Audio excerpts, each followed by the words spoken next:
Welcome to the Franchise Woman Podcast, where passion and purpose collide, profits are made, and relationships forged.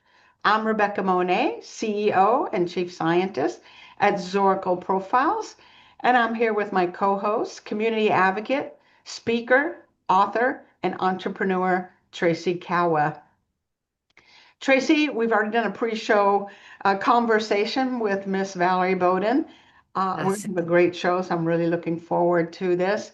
Valerie is the founder and CEO of CRDLE, a company helping businesses build top-performing remote teams by tapping into Africa's extraordinary talent pool. After backpacking solo from Cape Town to Cairo and spending 8 years in Ethiopia, Valerie discovered the continent's unmatched skill, reliability, and potential. Through CRDLE, she connects companies with world-class African talent, helping them grow faster, work smarter, and of course, expand globally. Valerie, I want to make sure I am pronouncing your company name right. Is it CRDLE? Yes, it's cradle because Africa is the cradle of humanity. It does have like a funky spelling, but you pronounced it perfectly. Oh, Yeah. I love that. I knew there had to be some wonderful meaning behind it. So, welcome to the show, Valerie. Thank you so much. I'm excited to be here today.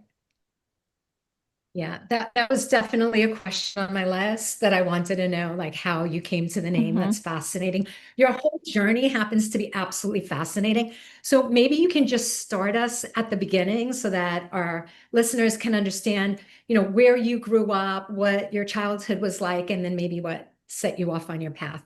Great question. Well, I grew up in Fort Wayne, Indiana, so very typical Midwest upbringing.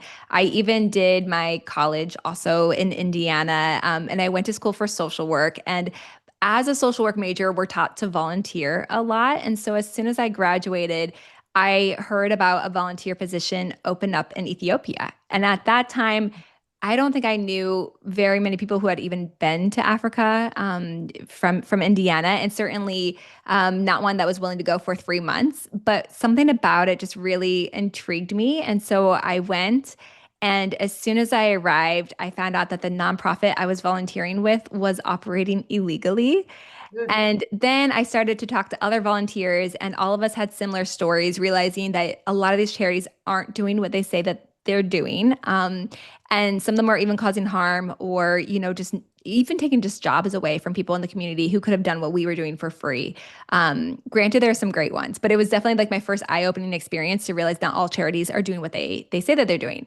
So that part was really negative, but the positive was that Ethiopia blew me away. Again, as a typical Midwest person, I was picturing like lions and everything's like poverty and there's no buildings. Yeah. And then it couldn't have been more different. I landed in the capital, Addis Ababa, and it was like this really amazing city. It's the country that invented coffee, like amazing food, really kind people. And so that part of my trip was just incredible. So I did that for 3 months. I came home and then I moved to Florida to go to grad school again for social work. And then after I went to grad school and worked for a little bit, I realized I can't stop thinking about Ethiopia. I have to go back. And that kind of led into my next chapter when I decided to backpack across Africa. So, when you went back, Mhm. you were backpacking, which to me is like you're doing it alone, you're doing it in the foreign world. Um, I got to know A, more about that experience, and B, what you learned from pushing yourself like that. Mm. Yes. So my parents definitely did not love this idea. But No, I wouldn't as a parent. I think my mom is like still mad about it. But I just couldn't stop thinking about Ethiopia for like years. And I was like, there has to be a reason why I feel still so drawn to go back to that continent. So in my heart, I was like, this is what I have to do.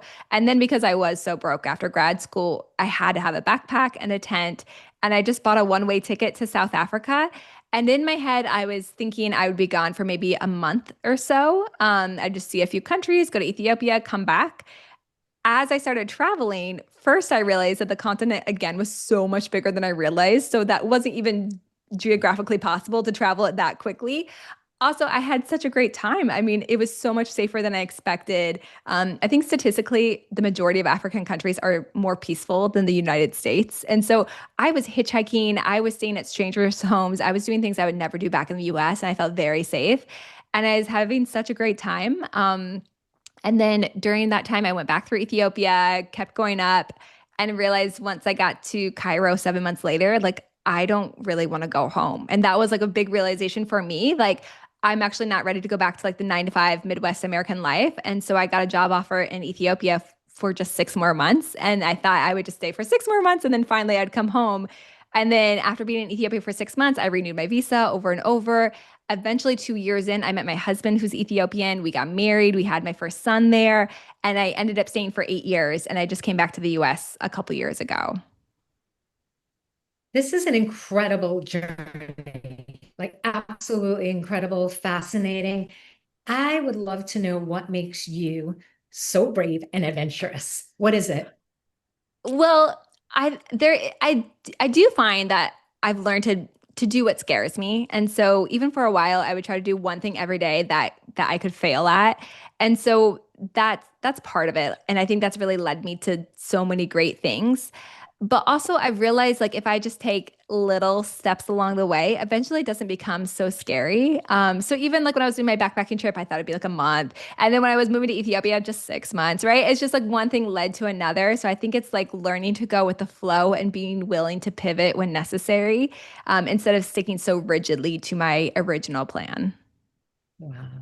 I think that's good advice in general Mm. for all of us, right?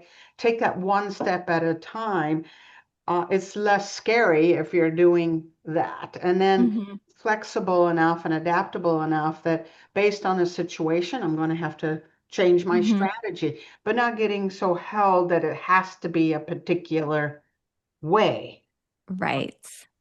So, okay, so we get married, we have a baby, we have our son. Tell us how this cradle idea evolved or came about. Was there something that sparked that idea? How did this come Mhm. about? Great question. Well, when I was backpacking and even when I first moved to Ethiopia, because I still had that social work degree, I was curious, okay, what's working on the continent in terms of reducing poverty? So that entire time, even though I'm having fun and doing really cool things, I'm also stopping by more nonprofits. I'm stopping by schools, tech hubs, like all kinds of things just to figure out what's working. And again, the thing that I thought was the best was anything that created great jobs. And so I got really obsessed with this idea of job creation. And also during that time, again, I saw so many non-profits that just weren't doing good that I just didn't want to be part of that world anymore. Like I just felt so dirty, that I just didn't want to do it. And so when I was in Ethiopia, I switched over to working for businesses. And I did like various different tasks. Sometimes I was like, I'd work out like a restaurant or I worked inside the embassy for a while. I was just kind of finding myself. And then one day I was hitchhiking and I got a ride with somebody who Oh works my for an God. outsourcing company.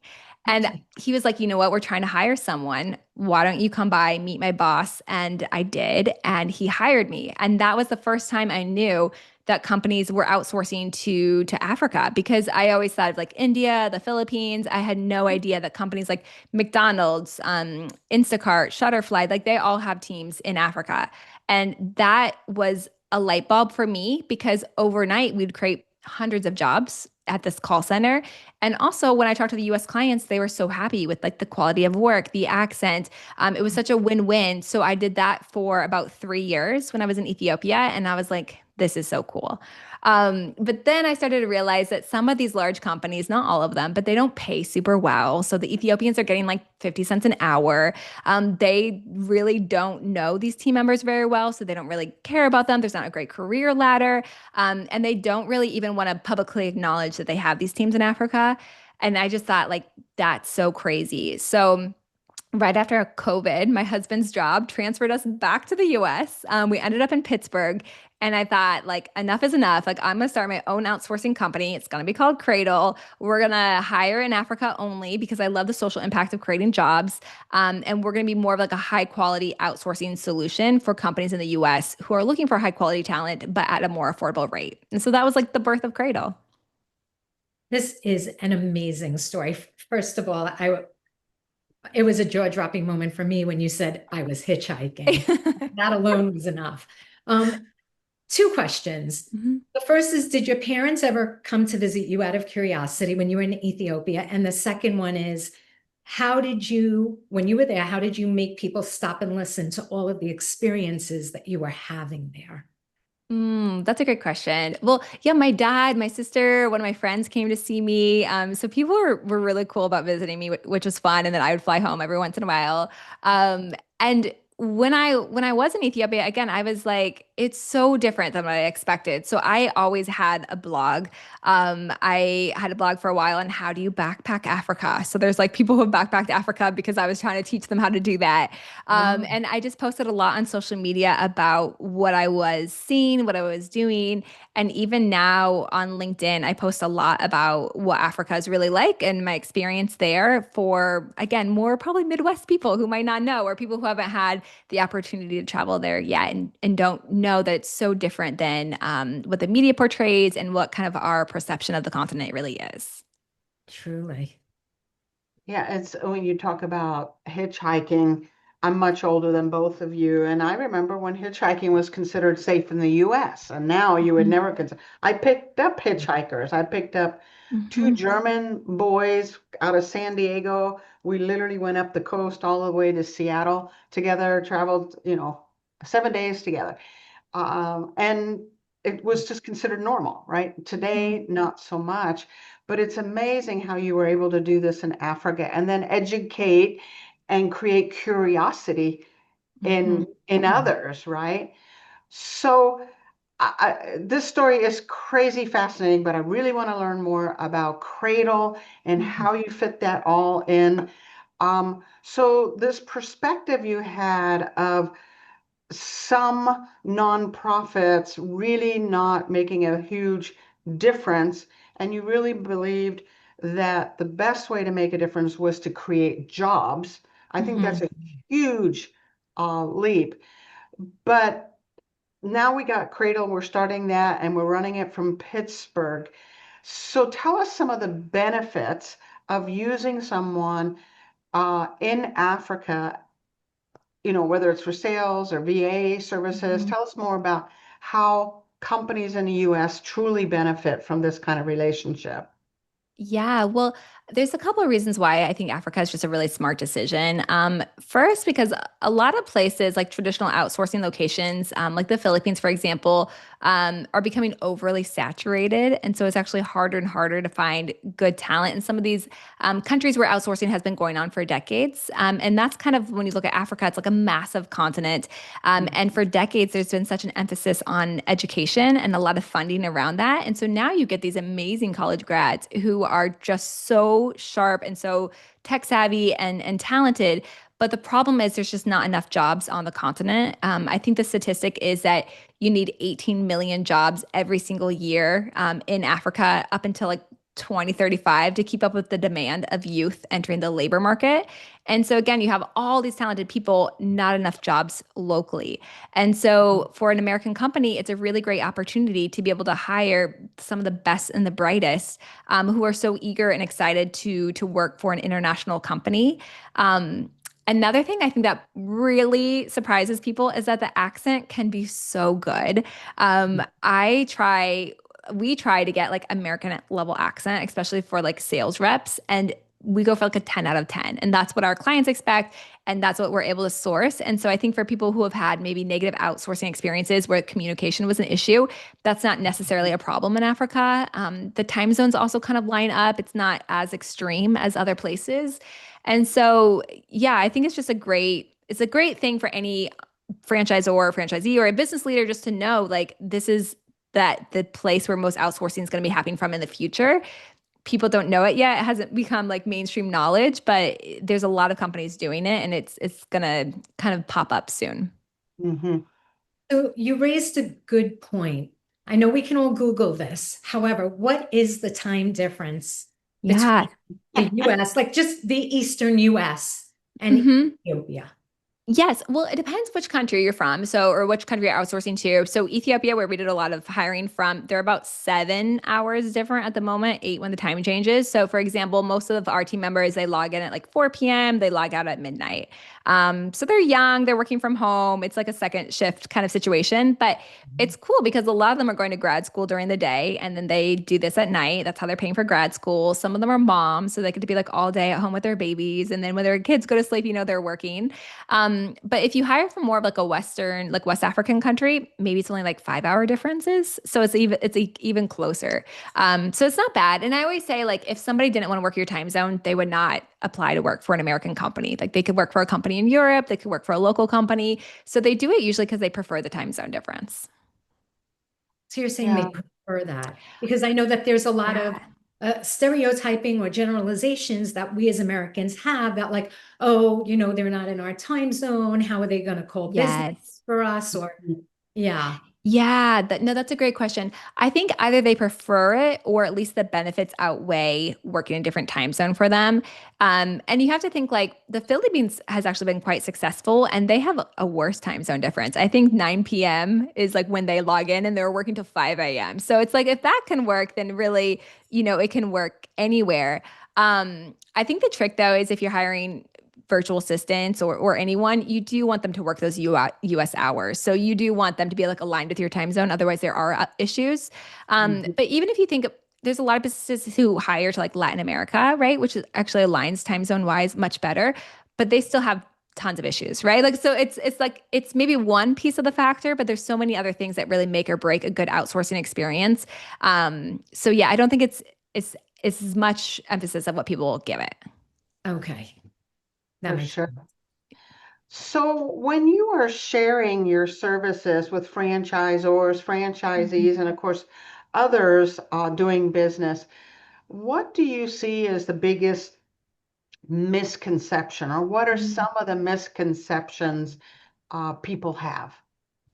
Yes, well, first of all, we love working with franchisors and it aligns so well with what they're looking for.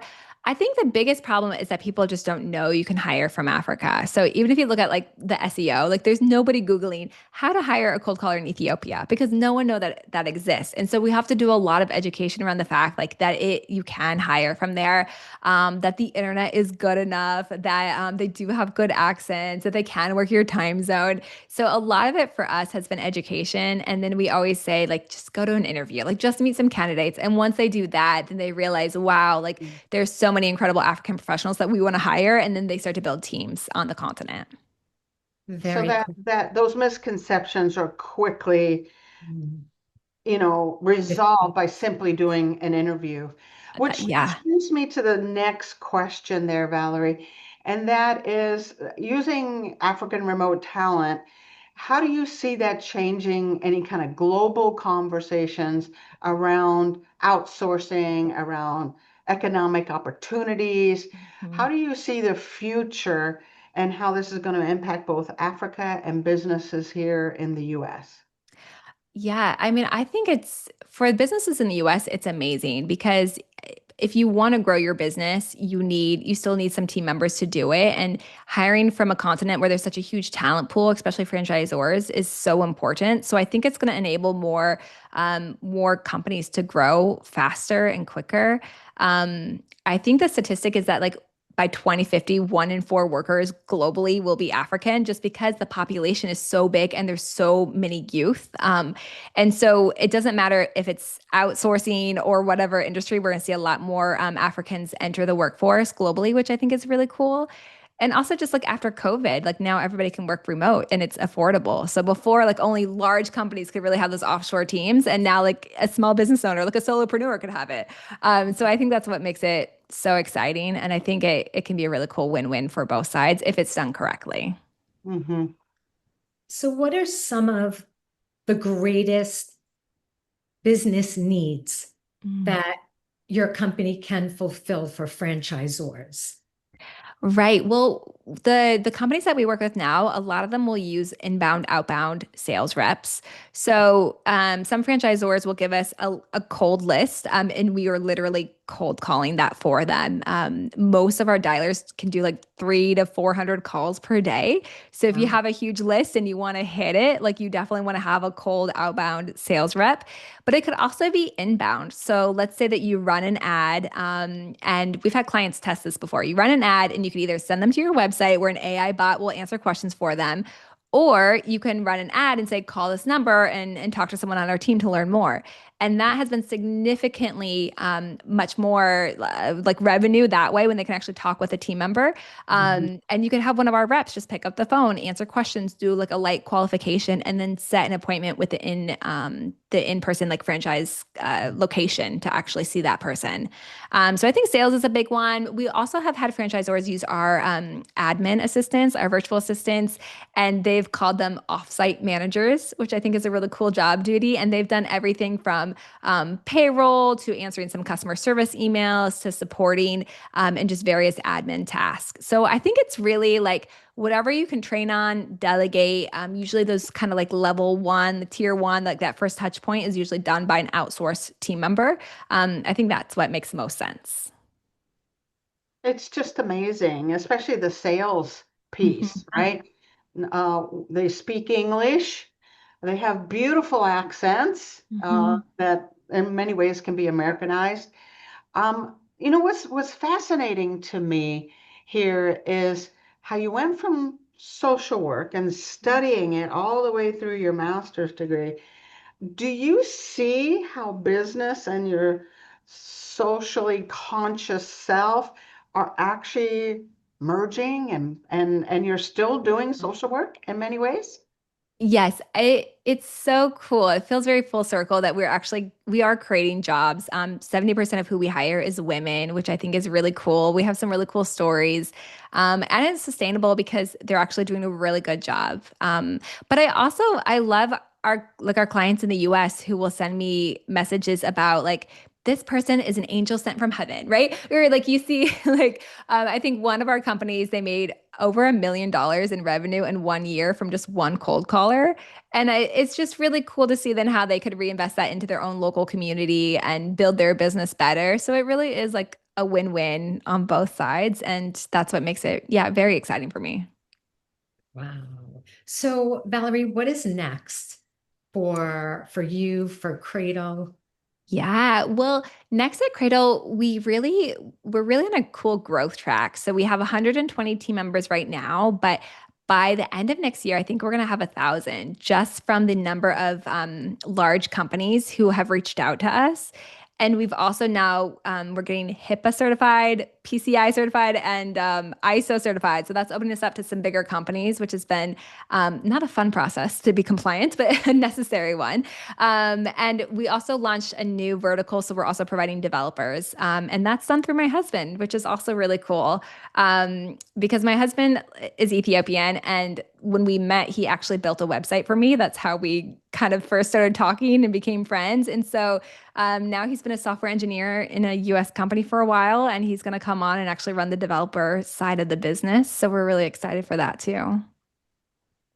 Oh, I love this. I love when couples can work together and Mhm. they complement each other like that. Um, Talk about the female part. Um, what do you notice in terms of the different cultures as it relates to being a woman-owned business, Mhm. woman-run business? Do you ever run into any kind of difficulty there? No, I mean, in fact, in some ways, I think it's actually helped us. Like, I think people have really like first of all they like that we're a female owned business. We started Cradle like a month before I gave birth to my second daughter, so like there's been calls in the beginning where I'd come on with like an infant. So I think it's helped us in a lot of ways. I think a lot of our clients have found that they prefer even like female cold callers. It works better for some of the industries. One of the franchise companies we've worked with is it's like they do waxing, right? And they do like wellness and health. And so most of their clients are women. And so they love that we actually had more females to like call. So in general, like I don't know. We have found it to be, it's been huge how many wonderful people have supported our work. And then along that, we've also have a lot of clients who are female founders. And so like that's just been a cool win on that side too. That Those are is, good points. Those are really good points. That we're in a world today that accepts women leaders, supports them, mentors them, and there is actually benefit in certain roles, especially if you're talking waxing or some Yeah. other things where you have both men and women on your team that you can make introductions to that play that role best, right? Yeah, even like in other industries too, they found women are like a CEO is more statistically likely to say yes to a woman to like getting on that next call with the closer. And so like if that works, done. Like we're creating more Do jobs for it. women. Like if that's what works, it does. And I do think that things have changed. Even like my CFO who we hired, the first time I met her, she had a baby with her, like her baby with her on the Zoom call, and I was like, I like you already.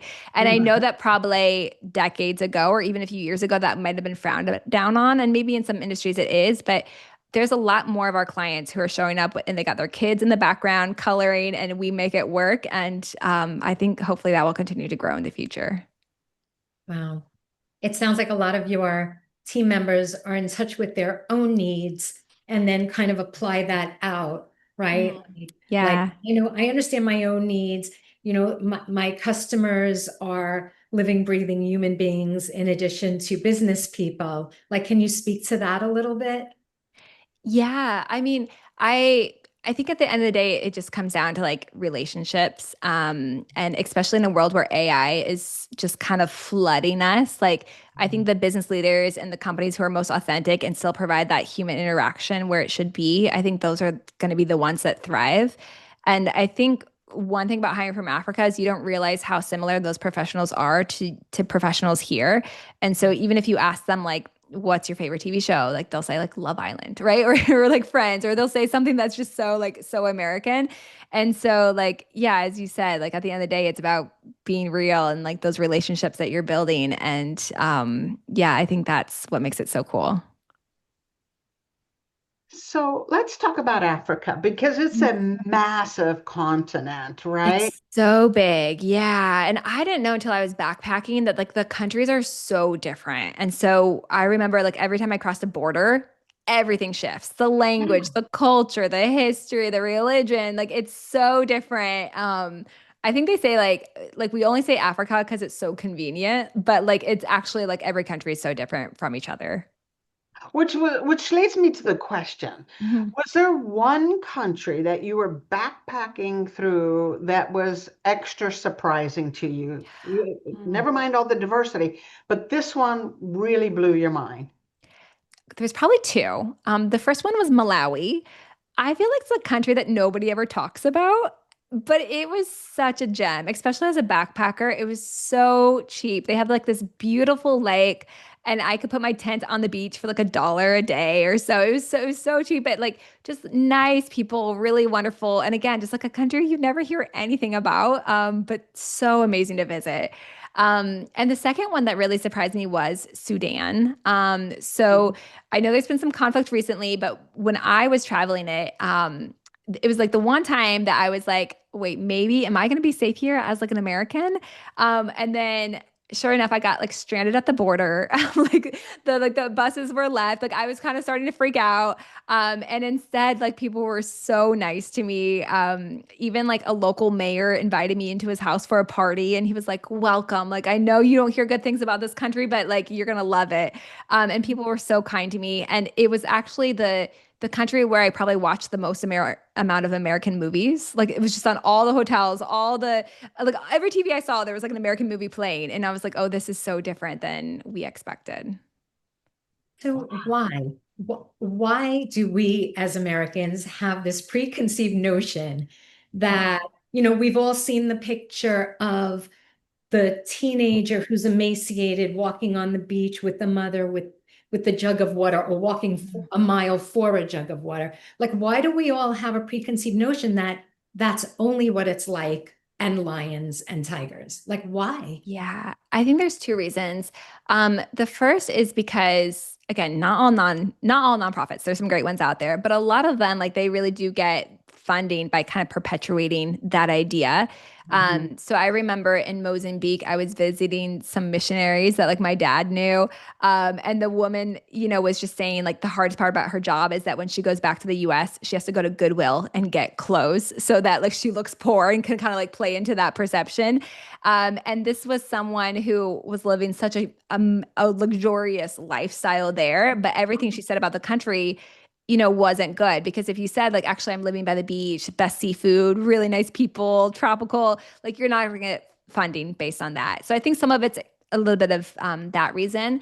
Um, and some of it's just like the single sided story. So I was friends in Ethiopia with a journalist for The Economist, and he went to Eritrea and he was telling me, like, the food is good, the beach is good, I had the best time. And then he was like, but unfortunately, I can never go back. And I was like, why is that? And he's like, oh, I published an article saying horrible things about the government, so they're not going to let me back. And I was like, well, did you at least say like bad government, but great place to visit, nice people, nice food? And he was like, no, like I just wrote about the bad stuff, and I was like, but so that's Wow. why, like, as an American who can't travel everywhere, like that's of course we have those ideas because that's what we see, that's what's written, that's what's kind of shown to us. So it's a Wow. whole narrative. It's a whole narrative, It's a and whole narrative, and we're perpetuating by only telling part of the story. mhm, And organizations, nonprofit organizations, also exploiting these stories to benefit themselves rather yeah, than. So we don't have a complete picture right. as Americans. Oh my Yeah. And that's goodness. why, like, when you travel there, it's so amazing because finally you get to see like the good things that you've never heard about, right? So imagine if, like, Chicago, you only talked about like the crime rate and the murder rate, right? And you didn't mention, like, actually it's getting more peaceful and like the pizza's amazing and have you tried Garrett's popcorn, right? Like, you only hear half of it. But it's also why hiring from Africa is also so cool because you don't know that. And then you start to realize, like, oh, these Mhm. professionals are so on point. They actually know American culture so good. They speak great English. Like it just works. And so you just don't know it until you get to meet them. And then you do. And it's a whole new door opens up for your business. I think you are going to have that impact where you're going to start educating people in business about these opportunities, about this incredible talent pool, that these are educated individuals that need an opportunity, that want to work. I'm curious though, um, this girl that went backpacking by herself, what would she think of you today? Oh, if I only knew, well, I would have been, I don't know if I could even believe it. I think it's so wild to me. Um, I don't think I would have realized that how everything I was doing was really working out. Um, we have so many big clients. Like we have some ex-NFL players, we have tech companies, like these big franchise that are starting to work with us, and it's creating so many jobs. I don't think I would have believed that this is where it could lead. Um, and also back when I was backpacking, I didn't have a lot of support for it. So people were really against it. People were really afraid for me, right? Like what very well intentioned. And now those same people are like I love this, I admire this, and so it's just kind of like I think a good lesson in life that just because people aren't supporting what you're doing, if you know down in your heart it's like the right move for you to make, it will pay off eventually. And I hope that's like a good takeaway for anybody who's listening to this who feels that way. Like eventually, like things will come around for you and people will support it and it's going to work out okay. Well, what about asking that same question in reverse, Rebecca? Like, what, Yeah. Valerie, what do you, when you look back, excuse me, and you say to yourself, like, oh my God, how brave was I? Knowing what the times are like today, Mhm. what do you think about the girl who went backpacking through Africa? Oh man, I still support it. I look back at some of my friends who never left Indiana and I see where their lives are today. And when you get in that habit of not following your heart, of not taking that risk, I mean, eventually, like you get to a place where like you've built a life that's so boring and mediocre and it isn't inspiring to you. And so I don't care what your passion is, but like go for it because like you have to go for it. Like it will impact you for the rest of your life. I think that's a wonderful place that wraps up everything that you've been talking about, that we don't know precisely what the future is. You were taking one step at a time, trusting you were on purpose, that this was the right place to be, and then things evolved. And along the way, people that were well-intentioned and loved you were not supportive. And this happens whether we're entrepreneurs or we're taking a journey across the big pond, I call it. Um, and to still have that belief in self and belief in the process and just to keep taking that step requires tenacity, it requires adaptability, it requires grit, even when others are not supporting it. And then all of a sudden, people finally get the picture. But it's usually years later, right, before they get the picture. And I think that's a massive message for our people today. Take the next step, trust the process. Not everybody's going to be on board. In fact, they might be doing battle with you. Um, but you need to keep moving forward, and that's what you did. And now people are applauding it, excited about it. It's why we have you on the show, because I'm excited about it. So I want to thank you for sharing your heart and sharing the vision you have for Cradle and all the people you've already and companies you've already helped. So thank you so much for taking the time today, Valerie. Thank you so much for those kind words and just for opening up your platform for me to share this. It means a lot. So thank you. So how do people learn more about you, about Cradle? They're interested in hiring a salesperson, they're interested in hiring a VA, admin person. How do they get hold of you? Yep. So you can always go to our website. It's cradle.com, spelled CRDLE.com. So cradle without the A. And you can even go to like our sales rep page and you can listen to some audio accents. We also have a free ebook. So if you're like, I need some more information, you can download it there or you can schedule a call with someone on my team. I am also on LinkedIn and I post probably daily tips about how do you hire offshore. So whether you want to go through me, whether you already have an outsourcing team and you're just looking for tips on how to make it better, all of those tips can help you. So you can follow me on LinkedIn too. That's great. Thank you so Yeah. much.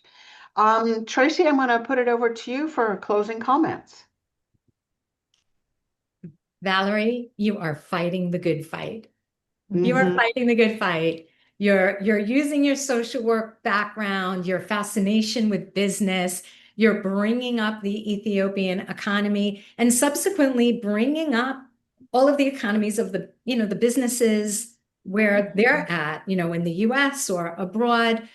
You're also telling the positive narrative about Ethiopia. You're telling the truth.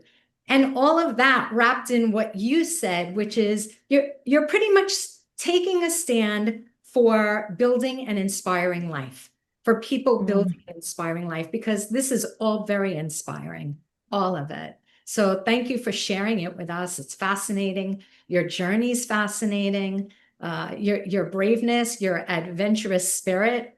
I just love it. It's incredible. Keep it up. Good job. Nice. Thank you so much, Tracy. You guys are, I'm like blushing over here. Thank you. That's so kind to hear. And honestly, like I couldn't do it without my team, and my team is all Ethiopian. So like I always say, like I know what we do works because like I'm the only one based here in the US. Everyone is from Ethiopia. And in 3 years, like we've bootstrapped this business to be succeeding at a really high level and to be working with some of the best clients. So that's how I know what I do works. And the reason why it works is because I have a great team. It's It great. really makes a difference. Yeah. Thank you, Valerie. And thank you to those listening in today.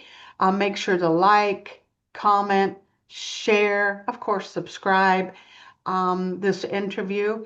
And we'll see you on another episode of the Franchise Woman podcast, where passion and purpose collide, profits are made, and relationships forged. We'll see you next week.